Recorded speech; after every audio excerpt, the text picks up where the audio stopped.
Hi, welcome to Yoga Selection. My name is Rod. Our focus today, standing poses, will be working right back to the basics, the essentials, the foundations. We won't use a lot of equipment, but have 2 yoga blocks and a blanket. Make sure your mat's away from the wall. Let's begin in tadasana. Tadasana, feet hip width, feet straight. Assess your balance on the soles of the feet and common, particularly when we're not practicing yoga, to lean more forwards towards the balls of the feet. For many of us, the head tends to lean forwards and drag the weight in that direction. So always good to establish that the foundation, the base of the yoga pose is generally the most important part. We tend to adjust from there and work our way up. But today let's go straight to the head position. We just bring the head back more over the ankles, feel the change in the soles of the feet. The weight starts to gradually come back more into the heels. Also, it's not just the head that needs to come back, the shoulders need to allow the head to come back. So if we first of all roll the shoulders back and move the shoulder blades in, then there's some space for the head to come back into. And we've aligned the head, the shoulders, above the ankles. For some people also the hips have that tendency to either push forwards or push back. Let's bring the hips directly over the ankles and stabilize them there by firming the thighs, gripping the kneecaps. And now assess the sensation there in the soles of the feet. Ideally, there's a little bit more of an even spread between the front of the foot, the ball of the foot, and the back section where the heels are. And isolate that sensation related to the heels. And notice as the weight comes back into the heels, we can really help to balance, deeply stabilize the body. It gets nice and still, very locked into the floor. But it's not so efficient at creating lift against the effect of gravity. So that ability comes more from the ball of the foot. So we don't want to lose contact with that. If you just lift your toes a little, you can feel the big toe bases, key aspect of the pose. Press your big toe bases down. Now that can start the process of lifting up, but we need to combine that action with the kneecaps gripping and then the fronts of the thighs. They're already firm, they're resisting back, but we counter that by moving the back of the pelvis in and the tailbone down. So big toe base is firm and we're lifting from the big toe bases up through the legs. Keeping the back of the pelvis in, the tailbone down helps to transfer that up through the pelvis. And then we can coordinate what the legs are doing with what the arms are doing. We roll the shoulders back, we straighten the elbows firmly, and then we can access the shoulder blades, moving the shoulder blades in, and the chest then starts to open and lift up. And the chest, it's quite a large section of the yoga body. Let's just divide it down into 2 key areas. The center of the chest, where the breastbone is, the sternum bone, lifting up, but also both sides of the chest. And this, in particular, the armpit chest here. Lift it upwards towards the ceiling. Keep the shoulders back and down, the arms straight, the palms turned in to face the legs. So, tadasana, key pose. Let's now develop it by stepping the feet out. Distance between the feet. A leg's length distance between the feet. Again, make sure that the feet are straight. You may need to look down at your feet to check that they're straight. Again, check the tendency to lean forwards. So we bring the weight from starting with the skull, bringing the head back. The shoulders need to allow the head to move back. We've aligned the head, the shoulders over the hips. Bring the hips in so that they're in line with the ankles and hold them there by firming the thighs. And we've established that nice even balance between the front and the back of the foot, the ball of the foot and the heel. But notice we get heightened awareness now of 2 other regions of the foot. There's the inner foot, the big toe side, and the outer foot, the little toe side. For most bodies, the outer foot will be light at this point. And then all we do is just allow the weight to settle more into that little toe side of the foot so that we're spreading the weight more evenly from the front of the foot, the back of the foot, the inner foot and the outer foot. We've done that and we can feel the weight settle, but notice it's a little bit at the expense of some energetic lift. The body feels balance, but balance sinking down to the floor. In yoga poses, generally we're lifting up and against the effect of gravity. So to generate some lift, we can lift the toes a moment. We feel the big toe bases, press them down, front thighs back, back of the pelvis in, shoulders back, chest lift up, and that generates some lift. It starts the process. Still there's that little bit of dullness in the heels. We'll add a very subtle adjustment there. The heels, they press down, but as if just gently squeezing, gripping the yoga mat and pulling it towards the center line. Feel it when you apply that action, how the hips get more compact. It's as if the pelvis gets a little more narrow, right side towards the left side, and it generates some improved lift. Notice how the lift, it comes from underneath the pelvis, in this inner groin area, lifting up into the chest. We've got the center of the chest where the sternum bone is, the sides of the chest. Just for the moment, with your hands on your hips, roll the shoulders back and lift the chest up. And we can build on what the legs are doing to generate the lift with what the arms can then potentially do. Let's raise the arms straight up. Keep the palms facing one another, keep the arms parallel, and use the arms to improve the lift in the chest there. So big toe bases pressed down, with the heels as if just gently squeezing, gripping the mat, pulling it towards the center line. It's more of an action than a movement. Someone from the outside won't necessarily see your feet make that movement, but you feel it. And then from the inner groins lifting, sides of the chest lifting, center of the chest lifting, and then continuing that lift right up into the tips of the fingers. Just look up and check that the palms are parallel with one another, and then look forwards again. Okay, and then bring your hands in front of your chest, and then bend your knees and step the feet back. Bring the feet right together now. Big toes, inner heels touching. So front of the foot, back of the foot, the inner foot, the outer foot. In Iyengar Yoga, we're commonly referring to those key areas as the four corners of the feet. We've already looked at one in more detail, the big toe base, where the big toe joins the ball of the foot. We've also got the base of the little toe on the other side of the outside of the ball of the foot. And then with the heel, we've got the inner and the outer heel. So big toe base, little toe base, inner heel, outer heel, four corners of the feet. We're spreading our weight evenly across those four regions, using the legs to create some lift up and against the effect of gravity, coming up into the spine, into the chest. It's not just the legs that achieve that, it's also the arms. Roll your shoulders back, move your shoulder blades in, and lift the chest up. In Tadasana, we've made a straight line with the body. The skull over the hips over the ankles. Bring your hands then in front of your chest. Bend your knees, step the feet back out, hands again onto the hips, legs length distance between the feet. Front thighs press back, move the back of the pelvis in, shoulders roll back, chest lift up, raise the arms up.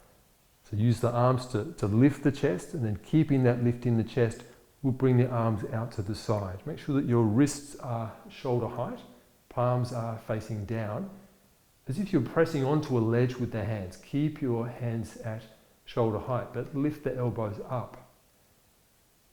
So hands remain at shoulder height, but the underside of the elbow lift upwards towards the ceiling. And then add an additional movement. Whilst the elbows lift, squeeze both shoulders down and into the body. Shoulders down, shoulder blades in, and use the shoulder blades to lift the chest further up. And then hands back in front of the chest, bend your knees, and we'll step the feet back in together to Tadasana. Shoulders roll back, shoulder blades move in, the chest lift up, letting your body weight balance evenly across the four corners of the feet. Let's then go to trikonasana.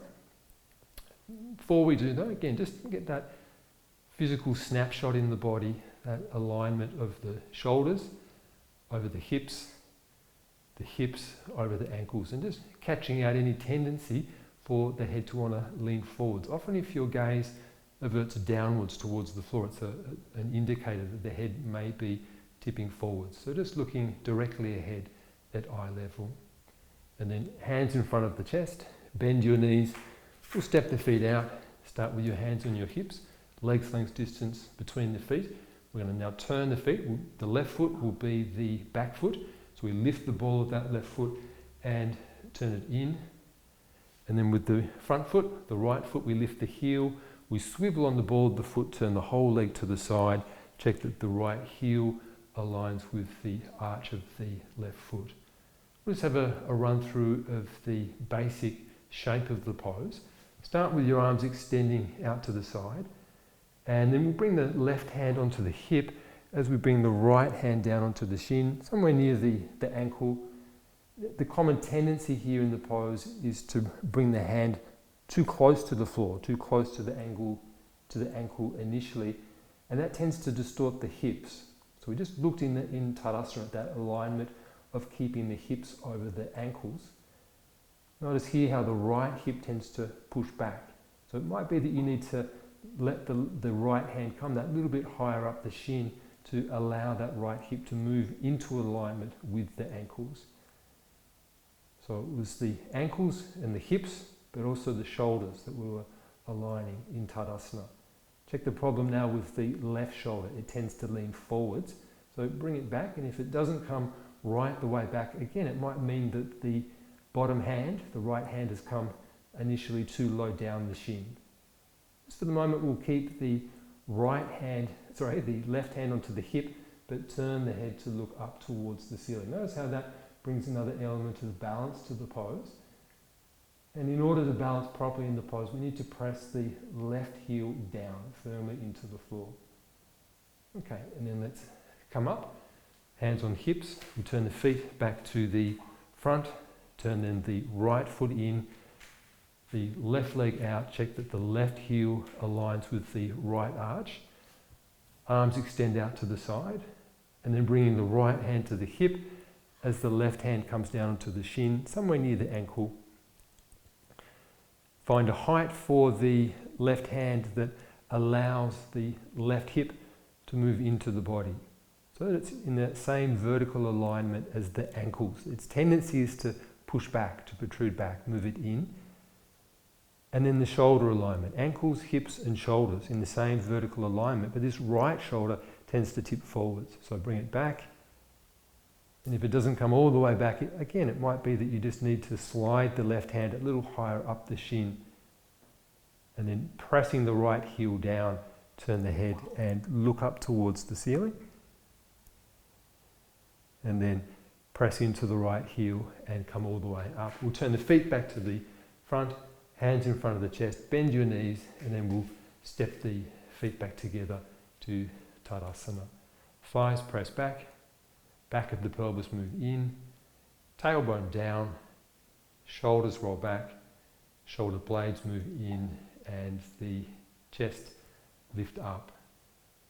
Bringing the weight back into the heels helps to stabilize the pose, stabilize the body.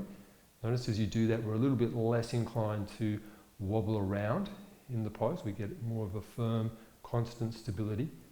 But the big toe bases, key part of the pose in terms of balancing and creating lift. Notice the order there though. First of all, we need to be able to be balanced in the yoga pose in order to adjust or improve the yoga pose. With that concept in mind, let's come back to trikonasana. This time we'll do the full pose where we take the top arm up. Hands in front of the chest, bend your knees, step the feet out. Begin with hands on hips, left foot turn in, right leg turn out. Start with both arms extending. We'll come into the pose again, bringing initially the left hand to the hip and the right hand down. You've just established the height on the shin that the right hand needs to be to get that balanced alignment. And you'll feel some instability there in the pose. It's not a constant, stable sensation. It tends to sway a little, it tends to even shake a little. To improve your balance, press the left heel down. So pressing the left heel down, notice how it firms the left thigh, stabilizes it, and then we can isolate the right hip and move it into the body.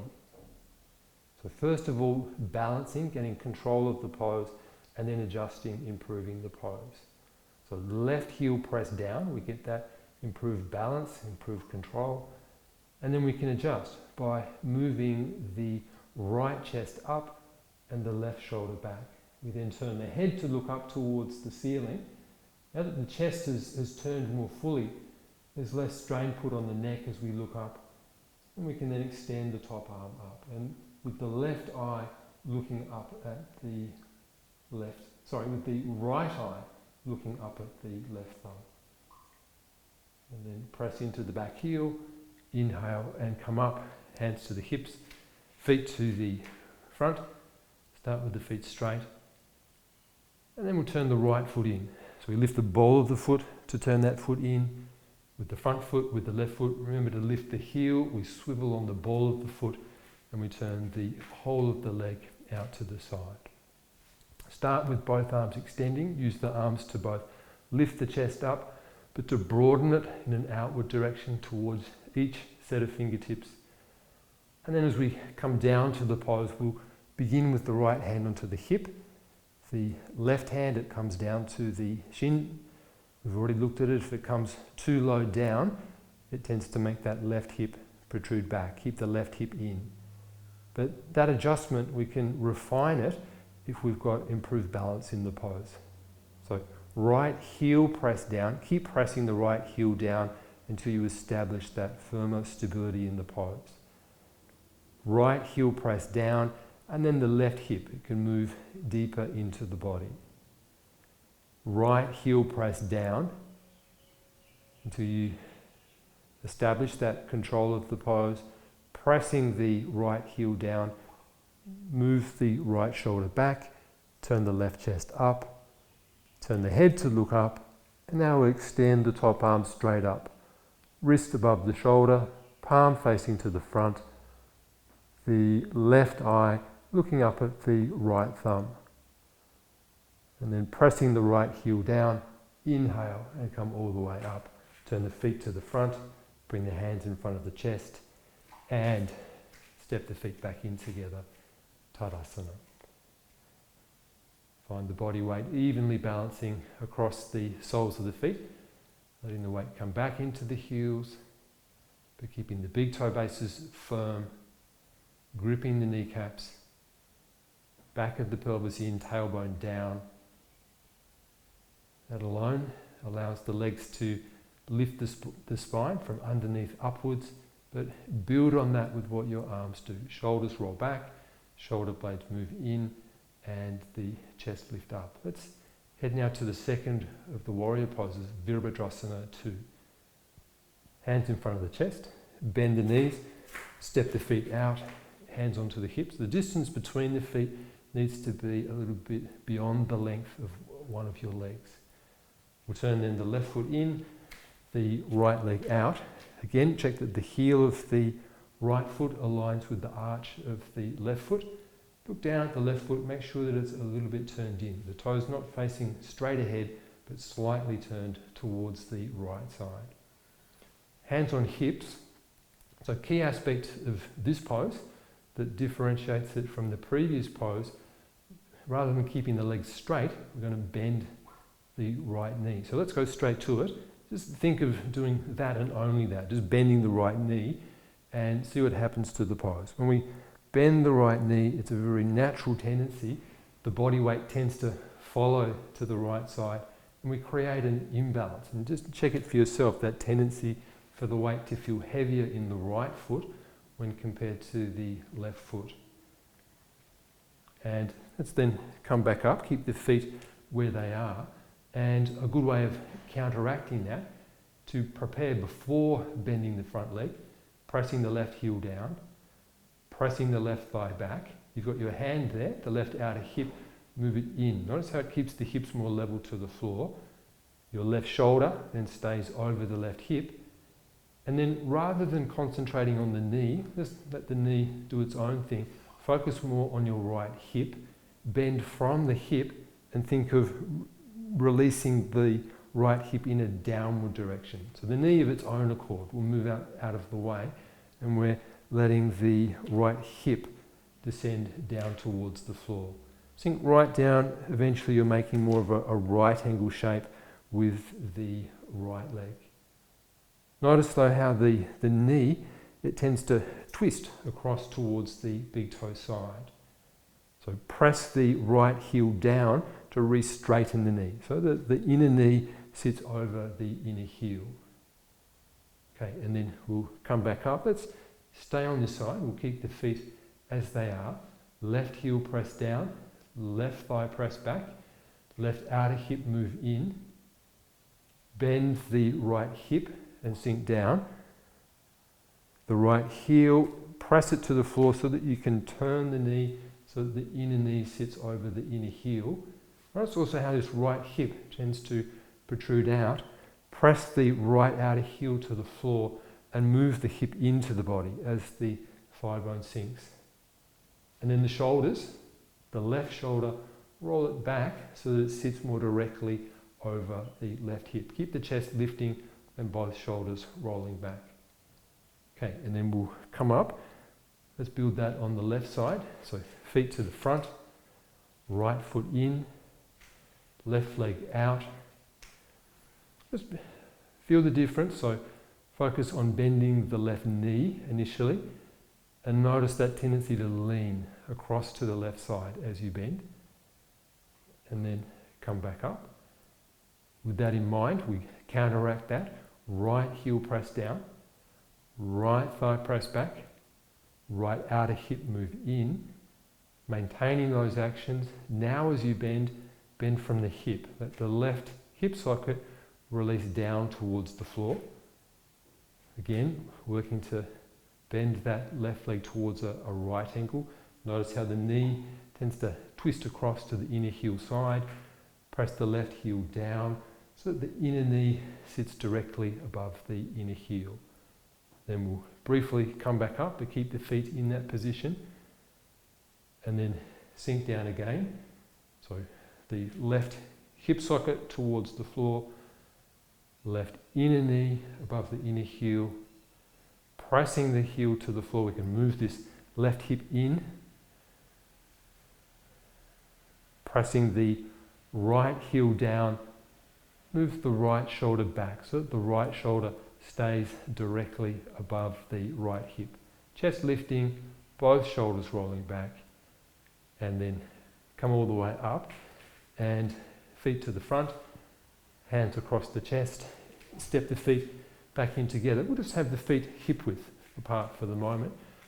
So that just covers 3/4 of the pose. The area that we've left out in Virabhadrasana 2 is the action of extending the arms out to the side. From Tadasana, let's just prepare for that arm action. Shoulders roll back, shoulder blades move in, chest lift up, make sure that your elbows are straight. Then we'll raise the arms, as we did earlier, up and above the head. It's possible for the arms to lift up with the chest dropping, but make sure that you're using the arms to improve your ability to lift your chest up. Keeping that lift in the chest, then we'll turn the palms out to the side so that the thumbs point forwards, and then lengthen the arms as they reach out to the sides. Hands will stop at shoulder height. You've got that imaginary ledge that you're pressing down onto to keep them at shoulder height whilst you lift the underside of each elbow up, whilst keeping the shoulders themselves, the shoulder sockets, pressing down and into the body. Notice how as you do that, you increase your arm span. It's as if two people pulling the arms in opposite directions, one to the right, one to the left. Shoulder blades move in and the chest lift up. You may need to just move the arms just a little bit back towards the space behind you in order to generate that ability to lift the chest up. And then bring the arms back down by the sides. Let's bring that arm action to Virabhadrasana 2, starting with the feet together. Hands then in front of the chest, bend your knees, step the feet out, hands onto the hips. Left foot turn in, right leg turn out. Left heel press down, left thigh press back, left outer hip in as you bend the right hip. Again, we just let the knee take care of itself. Our focus more getting that right hip socket to descend down. The knee needs to get out of the way to allow that. Right inner knee aligned with the right inner heel. Left shoulder, bring it back directly over the hip.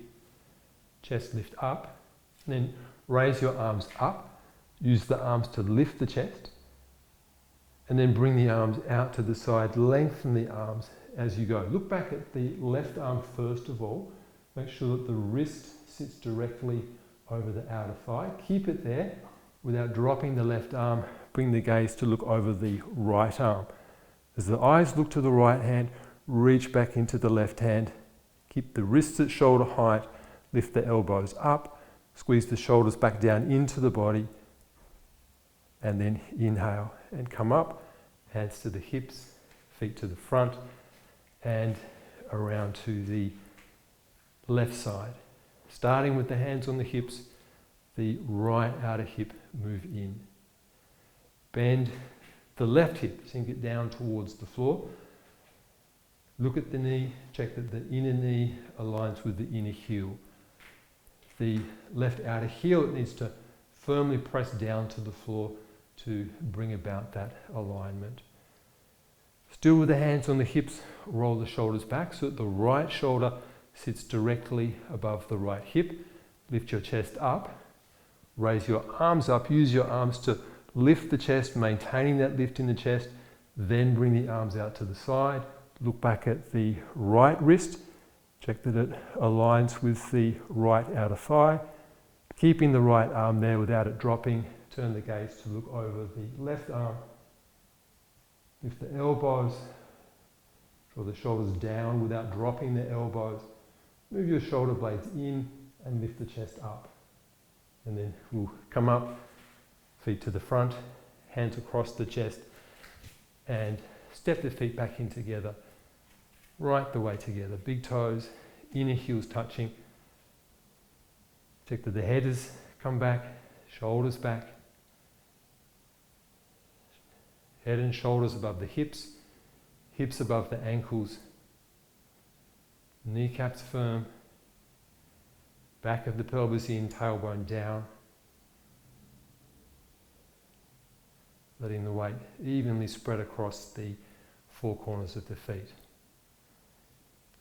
Now this next pose, a variation of the standing pose, Parsvakonasana. We'll be using our yoga blocks. So let's gather them, and we'll place a block there to the right side of the mat within reach, and another one to the left side of the mat within reach. Come back to your tadasana, feet together, hands in front of the chest. Bend your knees, step your feet out, hands onto the hips, left foot turn in, right leg turn out. We'll pass briefly, maybe actually let's position the block ready to go. So we'll just, with the feet apart, let's reach down and place that block like I've got it here on its side edge beside the right inner heel. Have it as close to the foot as possible, just lightly touching the heel. Left hip in, bend from the hip, so right hip comes down. Look at the knee. Notice that tendency for the knee to want to twist across towards the big toe side, and adjust the knee, move it back so that the inner knee sits over the inner heel. Now it's a little hard to get that action. We can press the heel down, it helps, but it's something that we can do to further adjust the knee. If we bring the right hand down, all the way down onto the block, and then use that right arm to keep the knee directly over the ankle. We can lean back on the knee, and that way we can be sure that the inner knee aligns with the inner heel. Now what we ultimately want to work with in this pose is improving hip mobility. So that right hip in a moment needs to move into the body, but first of all we need to stabilize the left leg. So left heel press down, left thigh press back so that leg can't lean forwards as we now start to move the right hip deeper into the body. We stay with the arm on the knee to brace the knee as we do so. The left heel presses down and it keeps that thigh back. Notice the left shoulder, it tends to tip forwards. So roll the left shoulder back and turn the head to look up. Now you've got that block with your right hand. Bring it with you as you inhale and come up. And then we'll just reach down and place it back where it was as we turn the feet around to the left side. Bring the block back beside the inner heel. And then hands onto the hips. Right heel press down. Right outer hip move in as we bend the left hip. Check initially before we bring the arm down, the hand down onto the block, that the inner knee stays over the inner heel. We press the right outer heel down to help with that. And then we build on that by bringing the hand down onto the block. Make sure that the arm is placed against the knee, giving that knee an adjustment, leaning back on it. Then we just look down and check that the inner knee aligns with the inner heel. Our eventual target, that left hip, we want to move it in. Not though until we've stabilised the right leg. So right heel press down, right thigh press back, and now move the hip deeper into the body. So ideally in this version of Parsvakonasana, we're able to get a really good hip opening here, an opening that helps to improve hip mobility. And then check the right shoulder. It tends to lean forwards, bring the shoulder back. An action that will help there is pressing the right heel down. Right heel press down, right shoulder move back. Left hand press down into the block and the left chest turn up. We look up and we'll bring the block with us. Inhale as you come up and out of the pose. We'll put the block back where it was. Turn the feet to the front. Bring your hands in front of your chest and step the feet back to tadasana. Let the breath settle. Let the body weight evenly balance across the four corners of the feet. We'll come back to that very same pose. This time we'll take it to the full action of extending the top arm up. Hands in front of the chest, bend the knees, step the feet out. Begin with hands on hips, left foot in, right leg out. Place the block beside the inner heel. Bend the right leg. So it's the knee that bends, but also the hip. Sink the hip down. Bring the hand into position. Wedge the arm against the knee to stabilize the knee. Press the left heel to the floor to stabilize the left thigh. And then move the right hip into the body. The tendency is for the left shoulder to tip forwards. Hard to take the top arm up if that's the case. Two actions that help. Pressing the right hand down into the block. We can turn the chest and the left shoulder comes back. And then keeping that and just building on that. The left heel press down and still more the left shoulder can come back. We turn the head to look up and now extend the top arm up. Wrist directly over the shoulder, elbows straight with the right eye looking up at the top thumb. And inhale, bring the block with you as you come up. We'll then place the block safely off the mat. Turn the feet to the front and then around to the left side. Bend the left leg. We can place the block there and bring the hand down onto the block. With the arm, keep the knee back over the ankle. Right heel press down, right thigh press back, left hip move in. Check the right shoulder, it tends to lean forwards. In order to free up our ability to extend the top arm, it needs to come back, in part by what the left hand does. Left hand press down, turn the chest and the right shoulder comes back. Keeping that and building on that, right heel press down, right shoulder moves still further back, turn the head to look up, and then extend the top arm up, elbows straight, press down into the block, but increase the height of the pose up into the fingertips. Left eye looking at the right thumb, bring the block with you, inhale and come up, we'll place the block securely off the mat, feet to the front, hands across the chest and step the feet back in together. Tadasana. Back ribs move in, side ribs lift up, chest move forwards. All right, let's move the blocks just for the moment out of the way. Let's work with the pose Parsvakonasana. Hands in front of the chest, bend, step the feet out. We've returned back to our original distance, roughly a leg's length distance between the feet. This time though we'll have our back foot more deeply turned in. So we have deeper turning action with the back foot.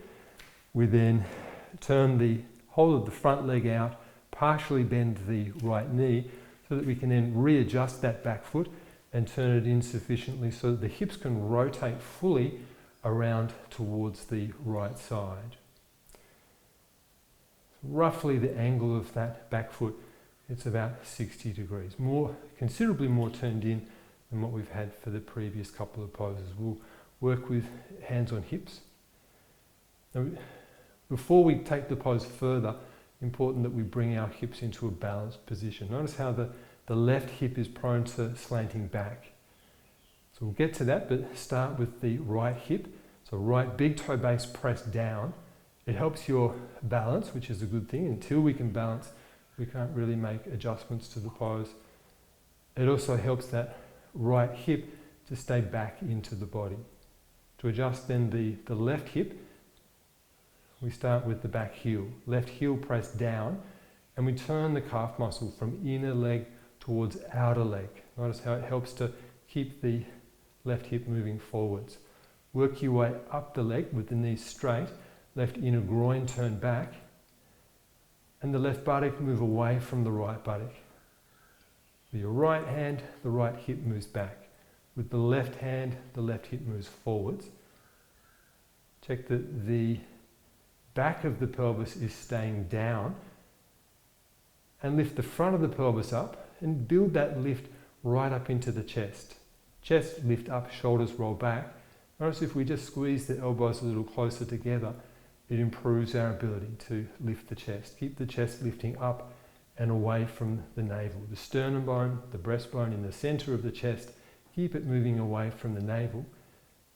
And without losing that, we'll just come a little bit forwards, leaning with the chest forwards, keeping the knees straight, and pause. Make sure that the sternum bone is staying away from the navel, and we'll come a little further forwards, moving the chest out as we come forwards, keeping the back as straight as possible, the upper back as straight as possible, and we'll come a little bit further forward still, but stop short of the point where you lose the ability to keep the sternum bone moving away from the navel.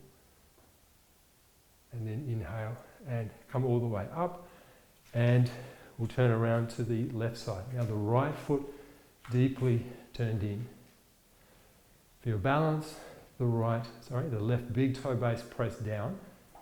Keep your head still, focus the gaze on one detail on the wall directly opposite. Once we've established balance, we can then work to adjust and improve the pose. Right heel pressed down. The right calf, we turn it from inner leg towards outer leg in order to get the hips more level. It moves that right outer hip more forwards. Right inner groin turn back. Right buttock away from left buttock. Front of the pelvis lift. Chest lift. Shoulders back. Squeeze the elbows that a little bit closer together. It moves the back ribs in, but generates that lift into the center of the chest, so that the sternum bone lifting up and away from the navel, and then maintaining that as we come just a little bit forwards and pause. Check that the sternum bone is still able to move away from the navel, and then a little bit further down, sternum bone away from the navel. Either stop there and consolidate, or come a little bit further down, but keeping the spine straight, keeping the upper back moving into the body. Squeezing the elbows closer together will help with that. Looking forwards towards the wall opposite, not downwards towards the floor. And then inhale and come up and turn the feet back to the front, hands in front of the chest, bend your knees, step the feet in together. Let's again gather the blocks. And we'll place the blocks as tall blocks like this on the mat there. We just need to take care as we step the feet out that we're not treading onto the blocks. So leave enough room there for your right foot to step safely between the blocks. Begin in tadasana, shoulders back, shoulder blades in, chest lift up, head still, keep the eyes still as well. And then hands in front of the chest, taking care of those blocks. We'll step the feet out and turn the feet around to the right side. Adjust the position of the blocks. They should be shoulder width distance apart and aligned with the back of the right heel. Left foot is deeply turned in. The right heel aligns with the left heel. So we've deviated from the heel to arch alignment and we've gone more to a heel to heel alignment. Right big toe base pressed down. It helps to stabilize the pose, keeping the head still. Shoulders roll back, sternum bone moving away from the navel. Keeping the sternum bone moving away from the navel, come forwards, keeping the spine straight. Keep moving the chest out, keep moving the chest out. And then we'll bring the hands down onto the blocks and pause. Notice how as soon as we support our body weight with the hands onto the blocks, it takes some of the workload off the legs and we can then more easily adjust the hip position. Start with the back leg this time. Heel press down and turn the calf muscle from inner leg towards outer leg. Keeping that, building on that, the left inner groin, turn it back, left buttock away from right buttock. And then the right big toe base press down. And as you do that, draw the right thigh bone up and into the body. See how it brings the hips level? And then with your hands pressing onto the blocks, move your chest further out and away from the navel. Lift the head as you do so. So pressing the hands down, it helps to a point, but the more we can work with the back leg, the better the chest opening becomes. So left shin press back, left heel press down. See if you can do that until your hands start to get light on the blocks, as if the hands hover on the blocks rather than sink heavily onto them. Head lifts more, but importantly the chest moves forwards more. Still with the hands hovering, still with the hands light, then bring your hands up to your hips, and then without wobbling, we can come all the way up to our start position. And then we'll just partially bend the right knee so that we can reach down, take those blocks and bring them around as we turn our feet to the left side. So right foot deeply turned in, legs length distance between the feet, left heel aligned with the right heel. Hands beginning on the hips, squeeze the elbows back, move the back ribs in, lift the chest up. Keep your focus on the sternum bone. Without it shrinking towards the navel, come forwards, leading with the chest. Come slowly. Keep moving the chest out as you come forwards. Keep the spine straight as you move forwards. Chest open as you move forwards. And then bringing the hands down onto the blocks. Support initially your body weight with the hands onto the blocks. So you'll probably find that your weight sinks into the blocks a little, and that's okay at this point. It helps us to adjust the legs. The right calf from inner leg to outer leg. The right inner groin back, the right buttock away from the left buttock. Notice it brings the right hip forwards and down, but we also need to lift the left hip up and back until the hips get into that level, balanced position. Once the hips are level, then we can move to the spine. Pressing the hands down, we lengthen the spine outwards. The sternum bone, the breastbone, move outwards, away from the navel. Pressing onto the blocks helps to a point, but a better method, activating the back leg.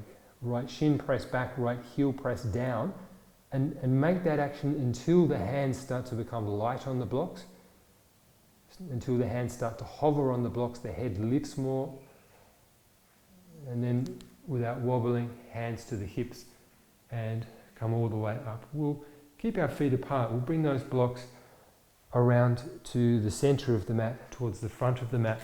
And just keep the feet apart, make sure that the feet are straight.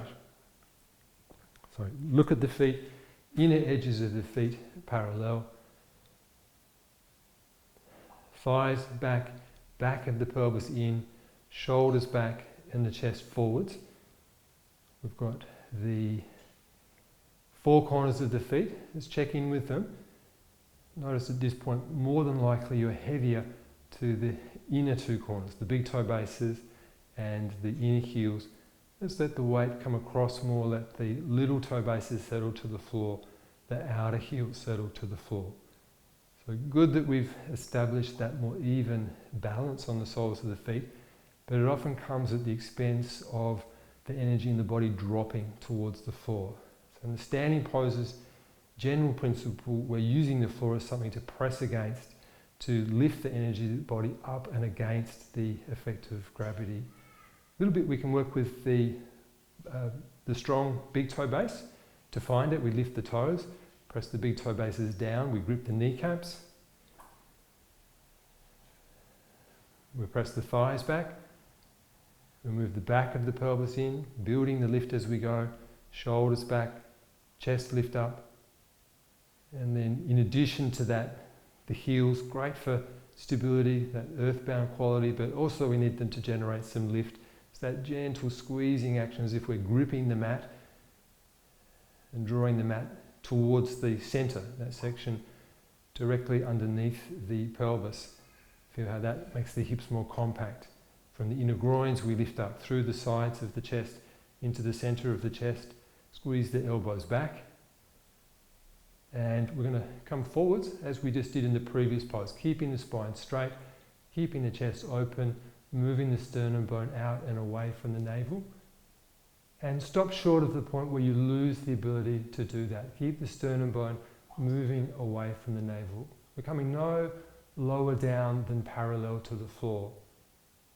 And then come back up. And we'll give the hips a brief respite. We'll step the feet back in together. Again, we're going to use the blocks in a moment. Make sure that the blocks are ready there within reach. Tadasana.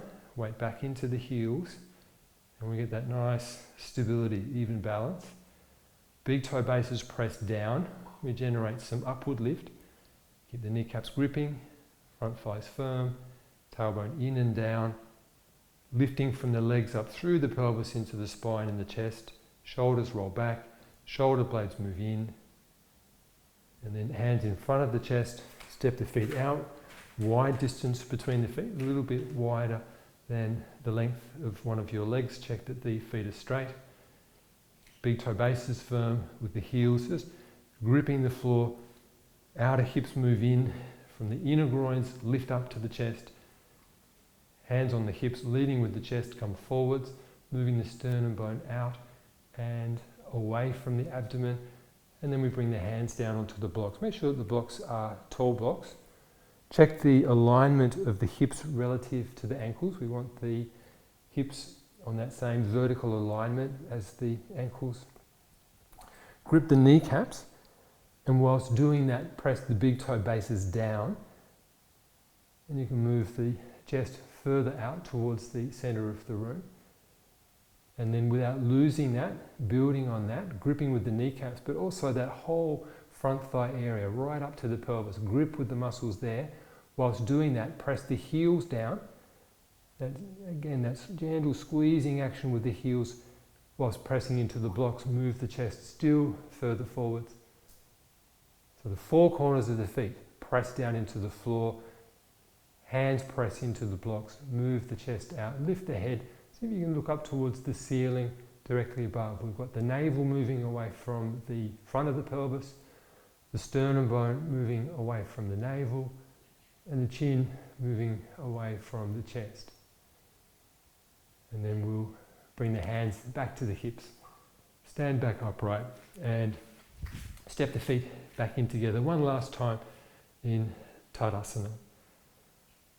So the effect of the combination of standing poses, we just hopefully a nice corrective effect on the posture.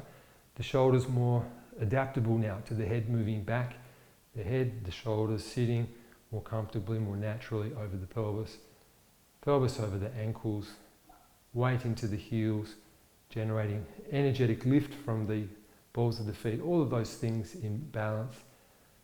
Notice the reduced workload, effort involved now in maintaining that lift up and against the effect of gravity. Smooth, even inhalation and exhalation. All right, and then release. Let's put our blocks off to the side. We'll gather our blanket for shavasana, half-fold blanket. Enough height there with the blanket to keep your forehead and chin level. If it's cold where you're practicing, take an additional blanket to keep yourself warm. Lie back. Have your ankles a little bit wider than hip width. Make sure each leg even deviation away from the central axis of the body.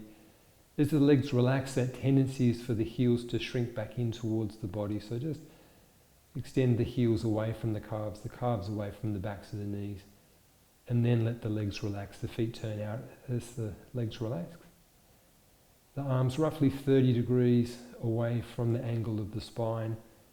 You've got your palms turned up, backs of the hands resting to the floor. So before we completely relax the arms, pin the outer shoulders down to the floor and tuck your shoulder blades under, away from the neck and the chest. Lift briefly for a moment. The thumb side of the wrist firmly presses to the floor, and then just let everything release back and down to the floor. Making that adjustment to the arms and the chest. Ideally it hasn't made the back of the skull shrink towards the neck. Just to re-lengthen there, we just briefly lift the head as if looking up to the space above the toes, and then let the head come back to the blanket. From there, increasingly let the body start to settle, become more still. Check back to the hands, make sure that the fingers are relaxed. Notice if you're still even subtly pushing the thumb side of the wrist down, so that the hands completely relax. Check the contact of the elbows, neither pushing into the floor nor actively lifting away from the floor, just softly resting to the floor. Shoulders as well. For most people, the back of the shoulders may not necessarily be in contact with the floor, but let the shoulders release back and down in that direction. In a similar way, the legs release from the heels, feel the contact of the heels to the floor. Work your way back towards the pelvis. Feel the calf muscles. Notice as you exhale, the body is more inclined to rest down into the floor. As you breathe out, feel the contact of the calves resting into the floor. As you breathe out, feel the back of the pelvis releasing, resting down into the floor. We've already been there, the shoulders. As you exhale, release down towards the floor. The other area that tends to hold and store tension even beyond the point where we've relaxed the outer body is the facial region, and you're all very familiar with that feeling of clenching the jaw when we're working with a lot of focus and concentration. So just let the jaw muscles relax. You have that visual of someone concentrating very intently on something, and notice how the tongue can even protrude during the concentration. Just catch out even a very minor aspect of that. Make sure that the tongue releases, relaxes back into the mouth. And the eyes as well. As they relax, they have that associated sensation of releasing back and into the body. Each inhalation, letting the back of the pelvis release, shoulders release, eyes release. Breath just naturally settles of its own accord. You don't need to do anything other than observe it. So check the quality of the exhalation in the sinus region. Make sure it's nice and smooth and even. Check the quality of the exhalation in the abdominal region where the navel is. A nice, smooth, even downward transition. When the breath has more completely settled, there'll be that very brief pause after the exhalation. Don't rush through that point. During that point, make sure that the abdominal area is completely relaxed.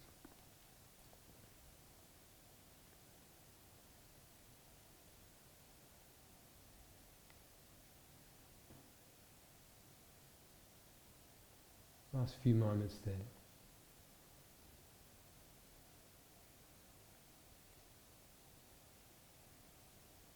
All right, and then we'll take a couple of slightly deeper in-breaths.